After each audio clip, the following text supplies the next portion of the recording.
This book owes me money. Yeah, no. I'm getting a headache just thinking about it. I swear I'm not a negative person, but I am an honest one. The accents haunt me to this day. I remember them, they are engraved in my brain. I read more than 40 books in 2025 and I'm rating them today.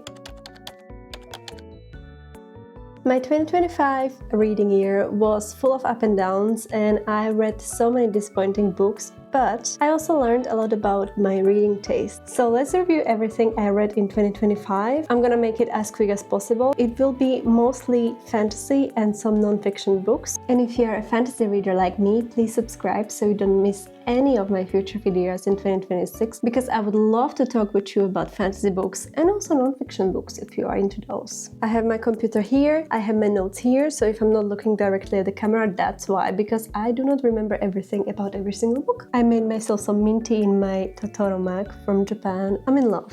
This is the whimsy of my daily life. So before I go in, let me know what was your reading goal for 2025, what's your reading goal for 2026, do you even have a reading goal, and what's your favorite and least favorite read of the year. I would love to read all your comments. So I started in January by reading Dragon Fruit. Never heard of this book, but I was really intrigued by the world building, which was supposed to be inspired by Polynesia and that area of the world. I love the inspiration behind the world building, but I feel like I could not connect to the characters. It was not very memorable. I really tried to care, but it fell flat for me. The next book I read was Foxglove. Foxglove is a second book to Belladonna series. Belladonna was amazing. The vibes in Belladonna were just to die for. Foxglove, not so much. I have a problem that I don't remember quite a lot from this book. We are following different characters than in the first book. It was not my cup of tea completely. You know what? I'm gonna put it in a solid read for now because it wasn't the worst, but it wasn't nearly as good as Belladonna. Next one, we have a very, very popular read that I was almost too scared to post a negative review about, and I'm not saying that that book is bad. That book is quite good. It's definitely well written and well researched and everything. I'm talking about Babel or Babel, whatever you want to call it. Loved the premise, I loved dark academia vibes, and I loved how the magic was in the words themselves and how that was changing when you translate it. That was absolutely stunning. And I also get the message of colonialism and racism and all of that. I just was quite disappointed that the author doesn't trust the readers that we will get the message if it's a little bit more subtle. While I loved it, I think I rated it around 3.75 or something like that. I was discouraged to read more from this author because I'm like, okay girl, we get it.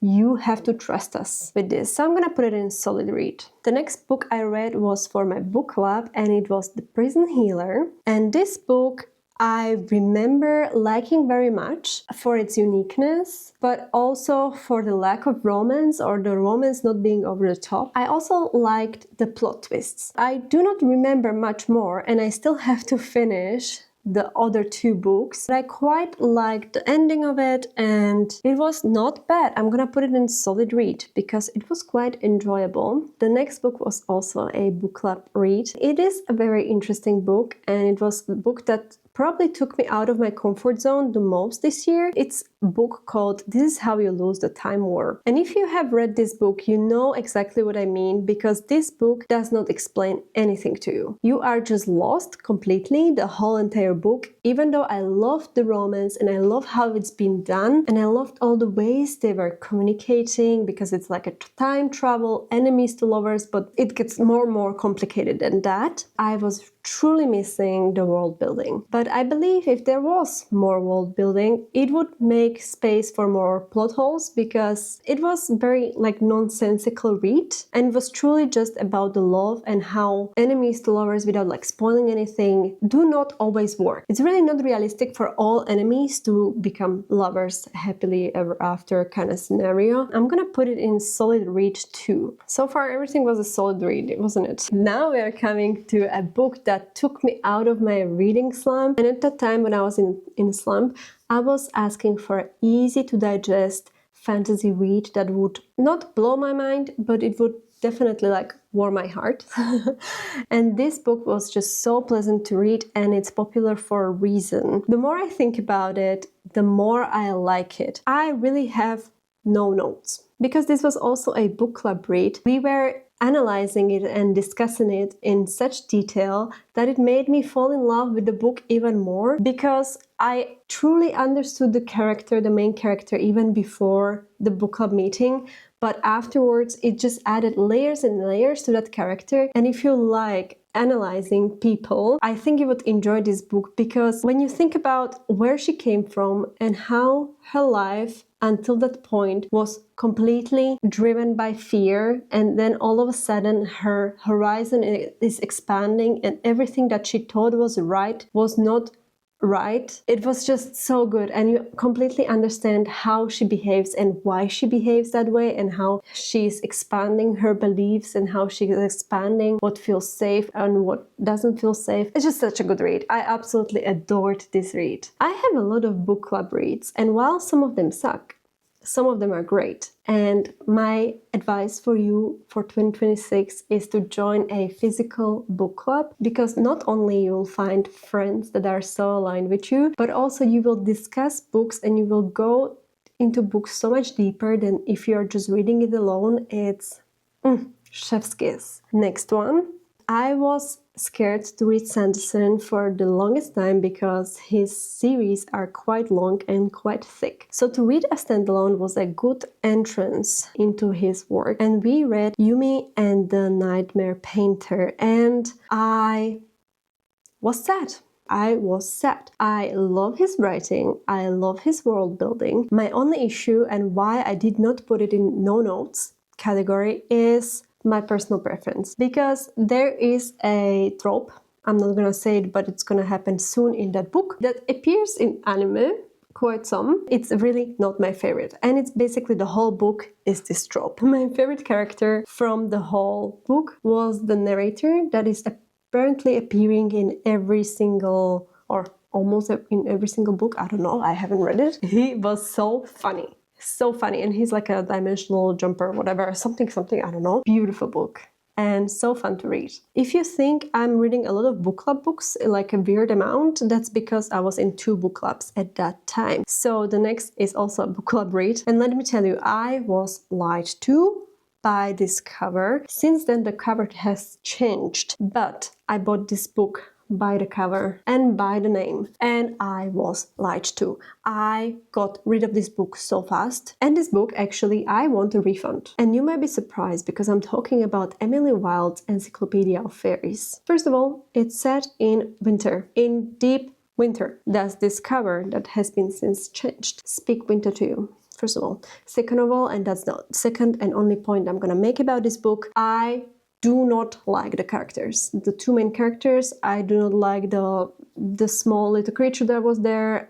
No, not for me, even though I thought it would be for me. I think the main female character is just simply plain and basic, and the male character is just insufferable. So that's all I'm gonna say.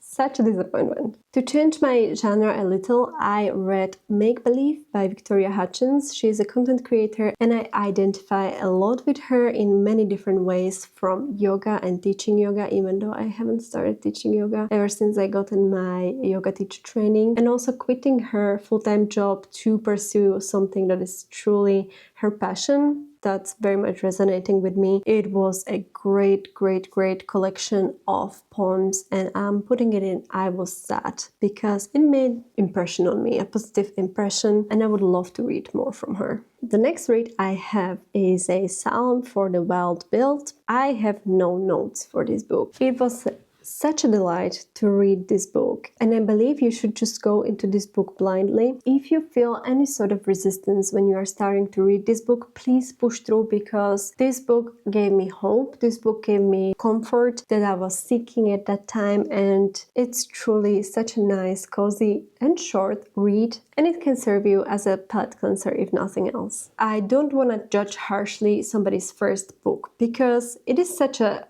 big ordeal to write a book, right? So he wrote it when he was like, I don't know, 23 or something like that, and he was traveling across Europe, backpacking, and he had a lot to say. I think maybe if you are 18 or 16 and you're reading this book, it would make a sort of impression on you. But if you are his age or my age or in your mid-20s, I don't think you can get a lot from this book. This book is called You Deserve This Shit. I Try to Care. I did not care. There, of course, were a lot of nuggets of wisdom, but as a whole read, it was not the best. But I am reading some of his newer creations and they are much better, and that's on progress. So I'm sorry, I believe in you, and I will continue reading your books. So the next read I have is a very well-known tandem read, and we are of course talking about Tower of Dawn and Empire of Storms. I do not want anyone to come after me, because when I say this, I mean it with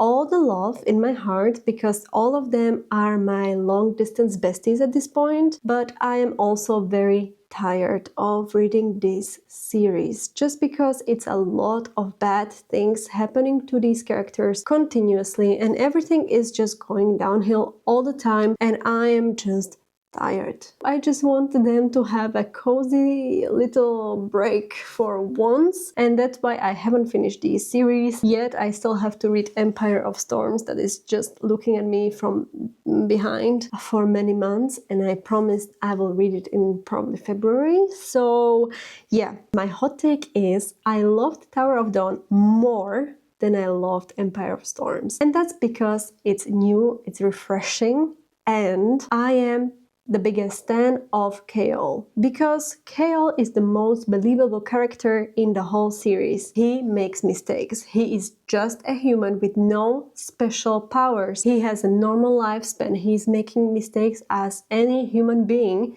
and he's trying to get better. So if you think that he is a piece of shit, can you shut up? I want you to think of your life and how many mistakes did you do in your life, because nobody's perfect, all right?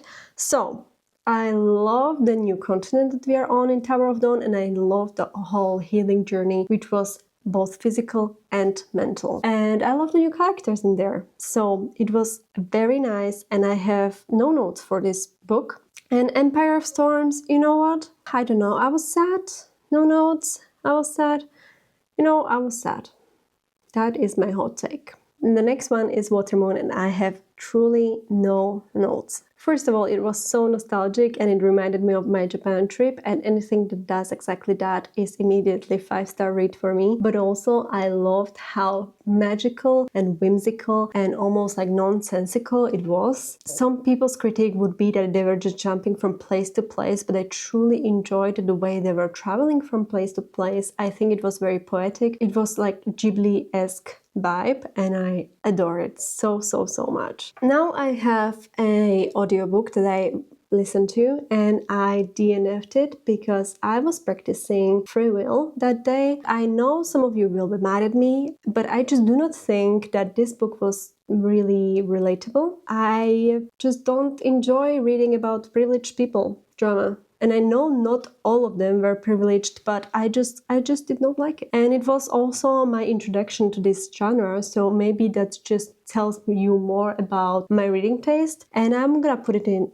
I Try to Care, because I know there are some people that liked it and it's not horribly written. One thing that was infuriating me to no end was the narrator, and the narrator was the author herself. And I'm sorry, but you can hire voice actors that will do much better job than you. Because what was the accent? I could not get past those accents. Please hire a professional. Thank you.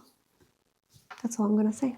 The accents haunt me to this day. I remember them, they are engraved in my brain. I swear I'm not a negative person, but I am an honest one, and this channel is full of honest reviews from day one. So here we go. I have 2 book club reads that both suffer from the same issue, and that is people pretending to know a lot about some culture that they did not grow up in. And I'm saying this as a Slavic person who is quite good in multiple Slavic languages, including Russian and so on, or at least used to be. And if I'm right, both of these authors are from the US but have some sort of European heritage, and maybe they are visiting every summer or something, I don't know, but both of these books are inspired by the country they have heritage from, and they're using words from Polish and Russian, I believe, respectively. But they do not bother explaining to you what the words mean, even though they could, because Slavic cultures,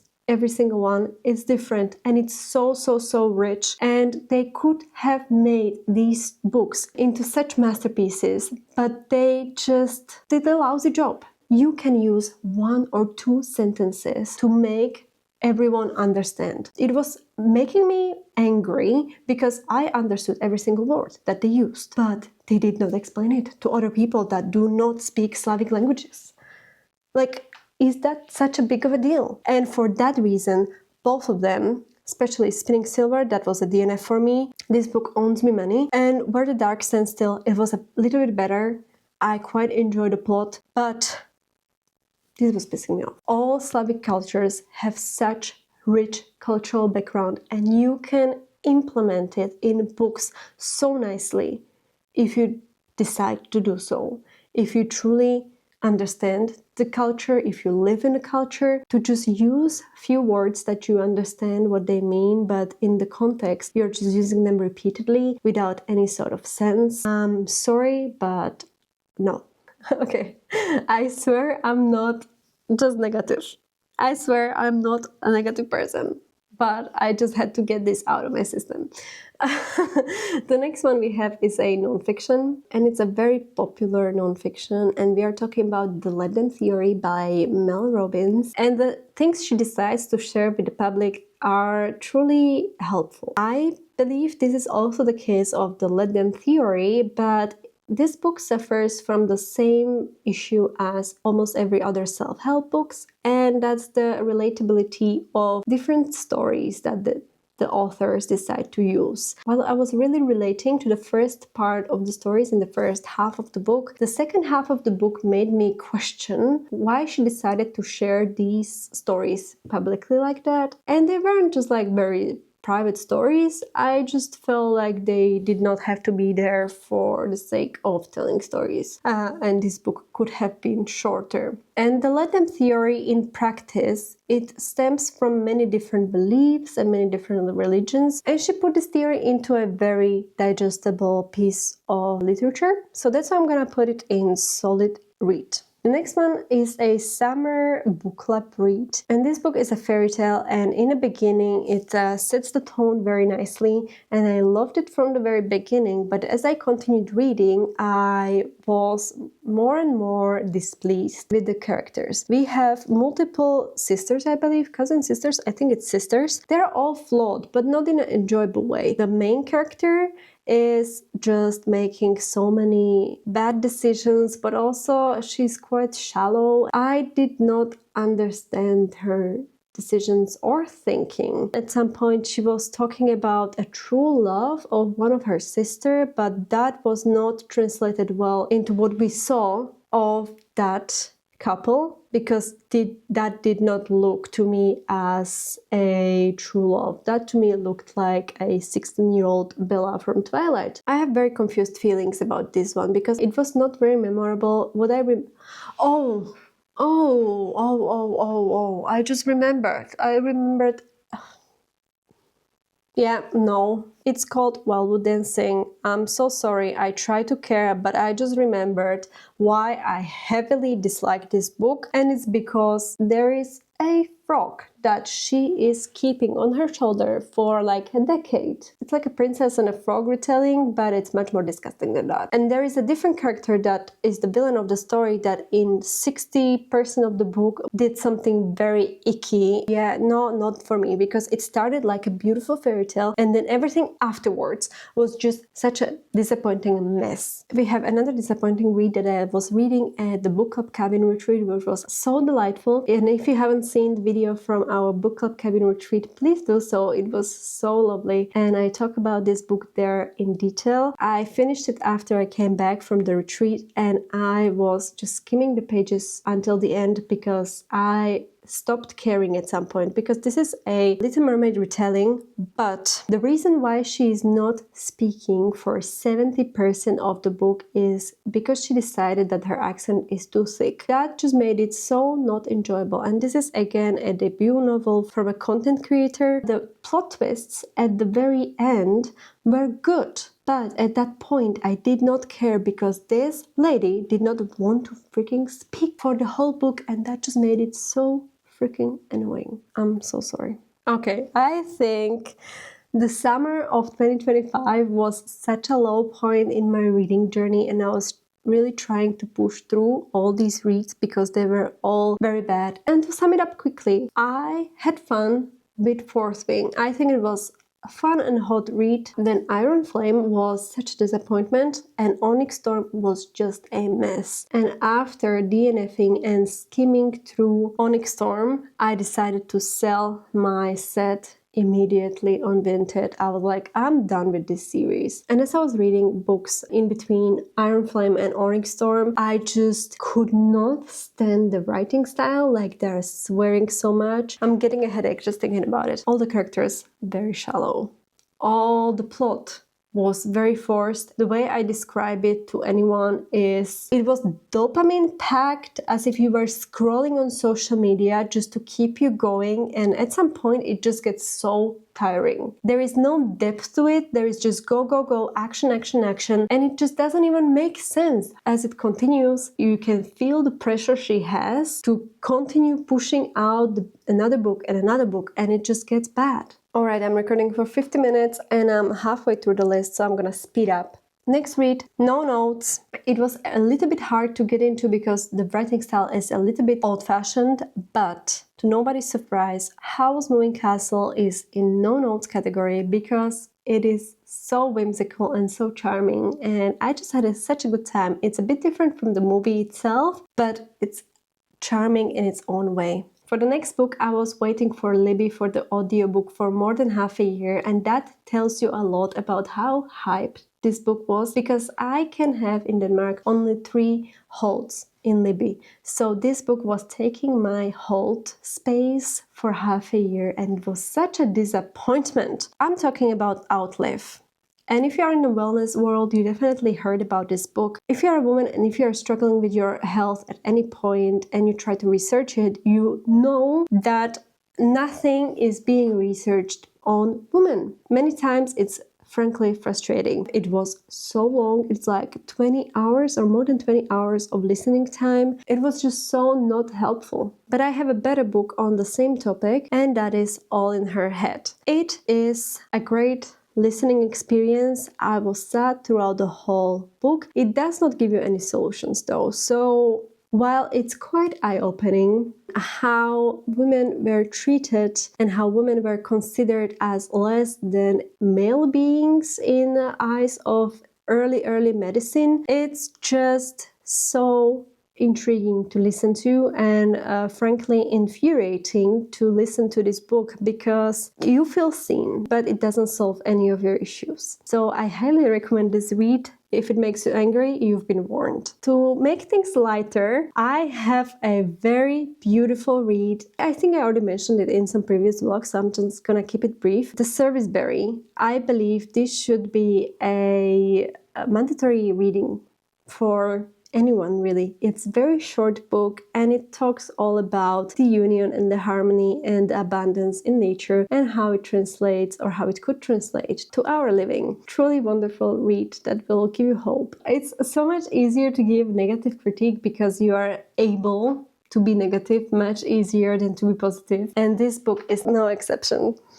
This book, again, I book club read, and at that time when we were reading it, we had a very new mom in the book club, and we also had a pregnant girl in our club. They were not very pleased for obvious reasons, because I'm talking about The Witchcraft for Wayward Girls. This was supposed to be a body horror, so they obviously did not like it because it's about pregnancy, and it's written by a man. From the beginning, I appreciated the topic he was touching upon, which was probably a reality for many girls at that age who were pregnant when they were unwed and very young. At that point of the book, I was really enjoying reading about it.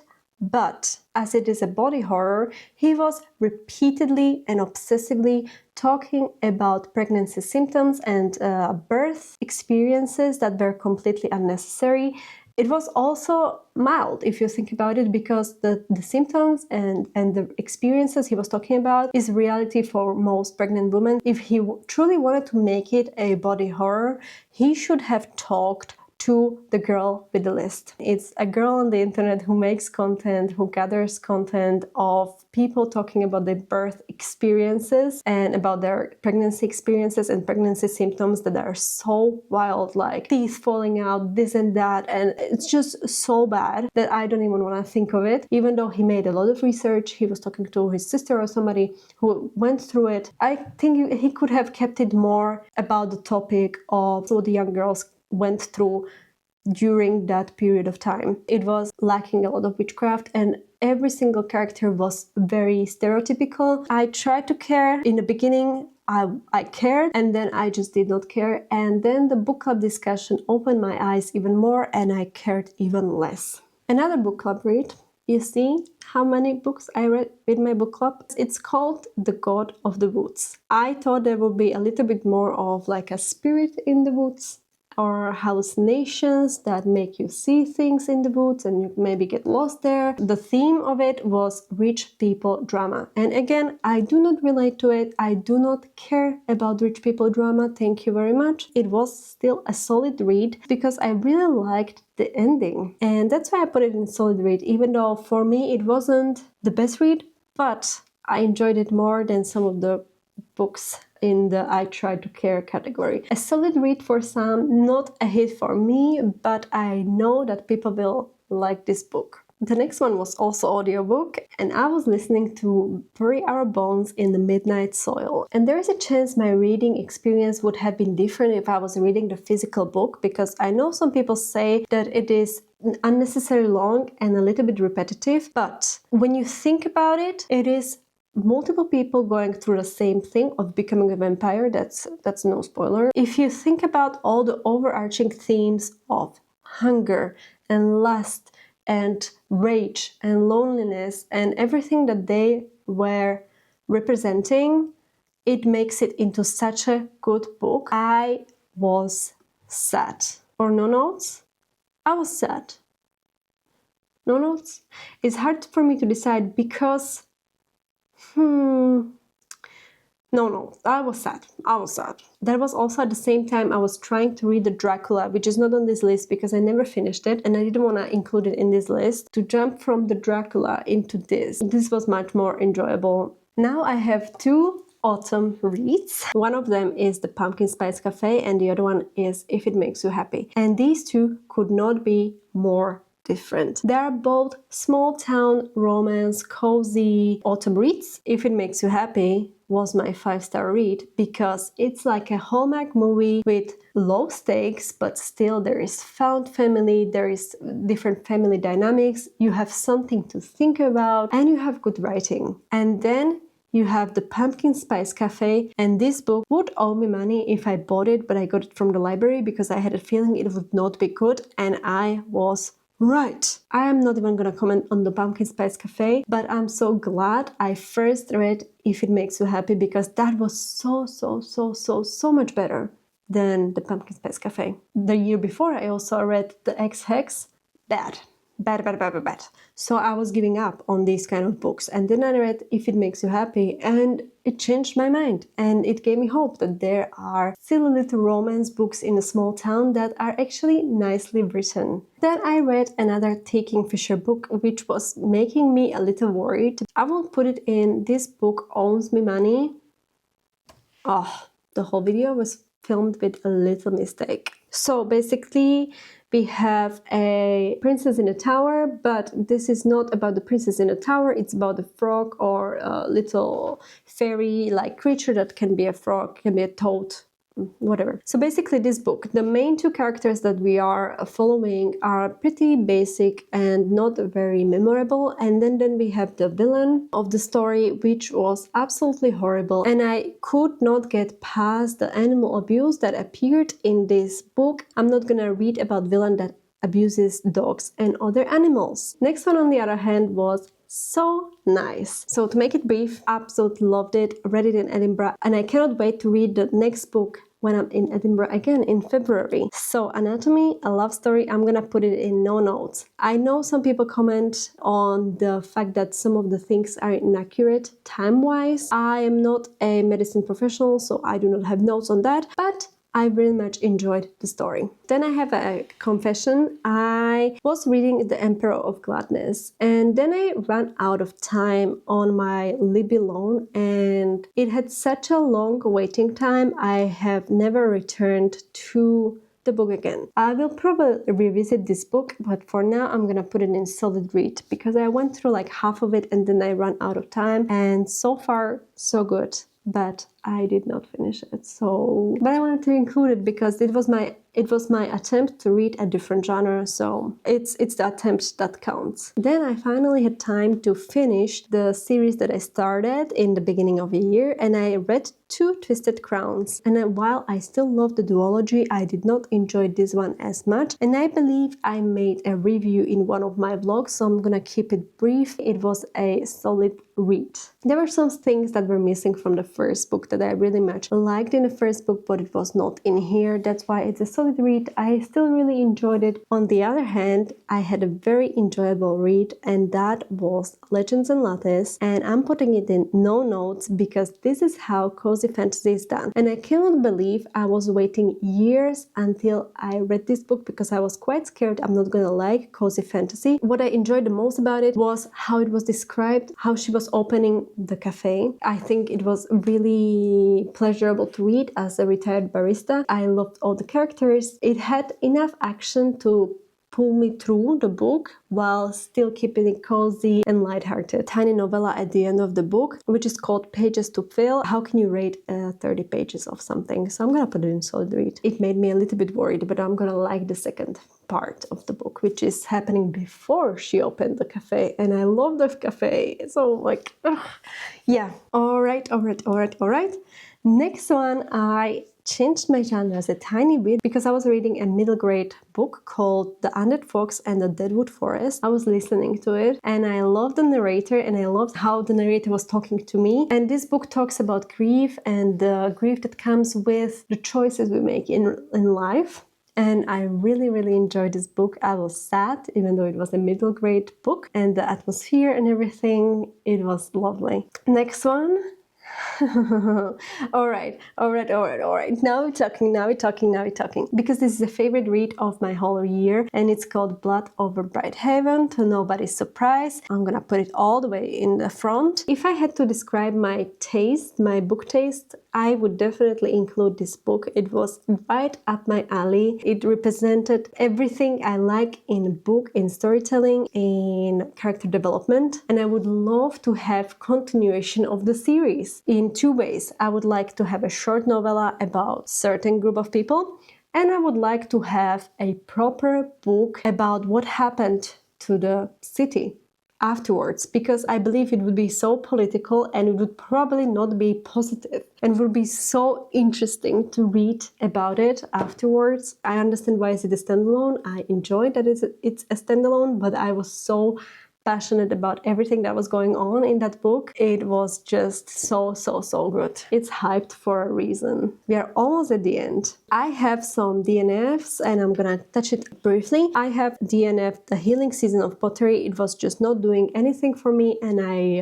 don't think it resonated with me, so I'm just gonna put it there. And then I have House of Earth and Blood. I was listening to the graphic audio because I was postponing reading this for so long because I knew I would not like urban fantasy. I know that some characters from other series are making an appearance in this series and that just gives me the ache. And I was listening to the graphic audio, so there was like this club music blasting in my ears while I was reading a fantasy book, and first 2 hours of it is just a info dump. I just really did not like this. I tried to care and I just let myself be spoiled by my friend who read all 3 books and they just caught me up on what's gonna happen. So I'm all ready to go when the next ACOTAR book releases. But I'm not gonna continue reading this book. And next book I bought the physical book and then I swapped to audiobook, and I'm pretty sure people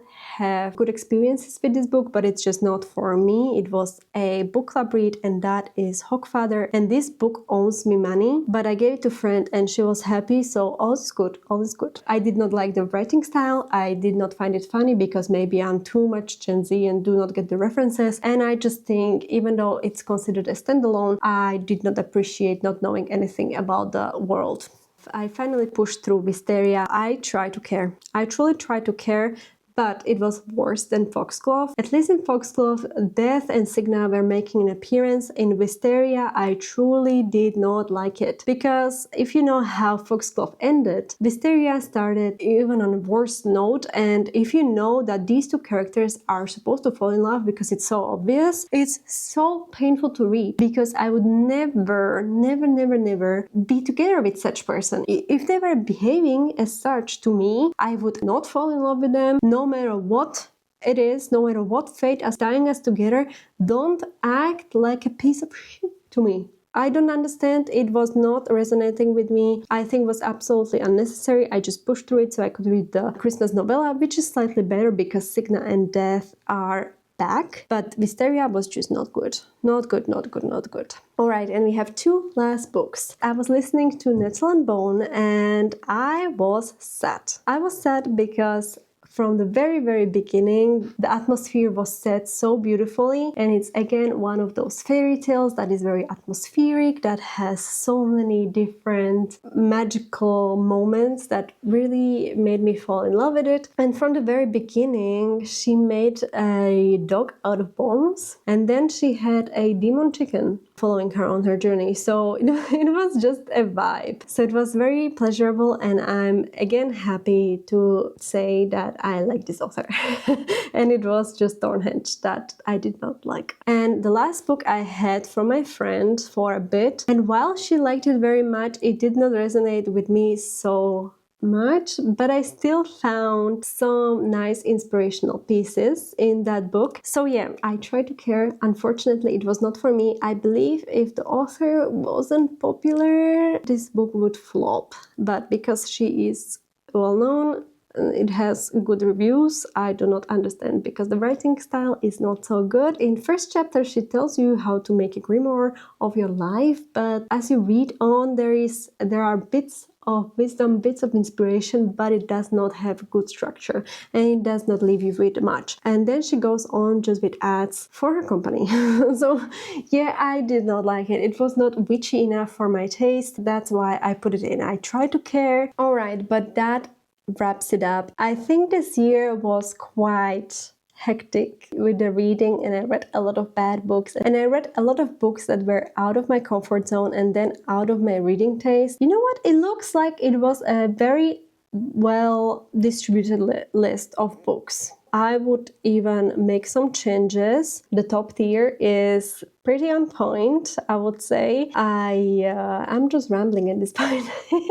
Going forward in 2026, I would like to read more critically and more analytically. I would like to have a Notion page where I take time to write down exactly what I was thinking of the books I'm reading and dissect them a little bit more. I would like to DNF more books so I do not waste time on things that put me in a slump. And I would like to talk more about books online. I think it's very important to be a critical reader, especially in age where people are not reading that many books, in age where popular books are being the only books that are being read, and especially in age where we are trying to read one book after the other and it's always trying to hit your reading goals and you are always consuming everything that's popular on the internet. I think it's very important to slow down and really read critically. So that's my goal for the next year. Also, I'm on complete buying ban because I want to read every single physical book on my TBR before I buy any other new books. And yeah, that's gonna be a challenge because I have around maybe 80 books on my physical TBR, so that's probably like 2 years worth of reading. So let's see how that goes. And the last intention for 2026 is to read more non-fiction books and really take notes on those books in a physical journal or in Notion and try to absorb more of the information like you're back in school taking notes in a class. So those are my intentions for 2026. Let me know what your intentions are and how was your year. Please don't forget to subscribe and like if you want to see more bookish videos from me, and I'll see you next time. Bye!